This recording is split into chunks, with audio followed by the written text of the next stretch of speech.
তো চলুন বন্ধুরা দেখে নিই আপনার মেমোরি কতটা স্ট্রং। প্রথমে এই পরিটিকে দেখুন, ভালো করে এই আবক্ষ মূর্তিটিকে দেখুন, মন দিয়ে রোমান্টিক কাপলটিকে দেখুন। এবার বলুন তো আপনি কোন পরিটিকে আগে দেখেছিলেন, এবিসি নাকি ডি? আপনি বি পরিটিকে দেখেছিলেন। যাদের উত্তর বি ছিল তারাই কেবল লাইক বাটনে প্রেস করবে। আর এখন বলুন তো আপনি কোন আবক্ষ মূর্তিটি আগে দেখেছিলেন, এবিসি নাকি ডি? আপনি সি মূর্তিটিকে দেখেছিলেন। যাদের তো সি ছিল তারাই কেবল সাবস্ক্রাইব বাটনে প্রেস করবে। আর ফাইনালি বলুন তো আপনি কোন রোমান্টিক কাপলটিকে আগে দেখেছিলেন, এবিসি নাকি ডি? এর উত্তর আমাকে কমেন্টে জানিয়ে দিন।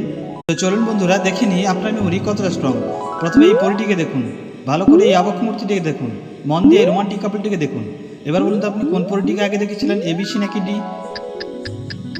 আপনি বি পরিটিকে দেখেছিলেন। যাদের উত্তর বি ছিল তারাই কেবল লাইক বাটনে প্রেস করবে। আর এখন বলুন তো আপনি কোন আবক্ষ মূর্তিটি আগে দেখেছিলেন, এবিসি নাকি ডি? আপনি সি মূর্তিটিকে দেখেছিলেন। যাদের তো সি ছিল তারাই কেবল সাবস্ক্রাইব বাটনে প্রেস করবে। আর ফাইনালি বলুন তো আপনি কোন রোমান্টিক কাপলটিকে আগে দেখেছিলেন।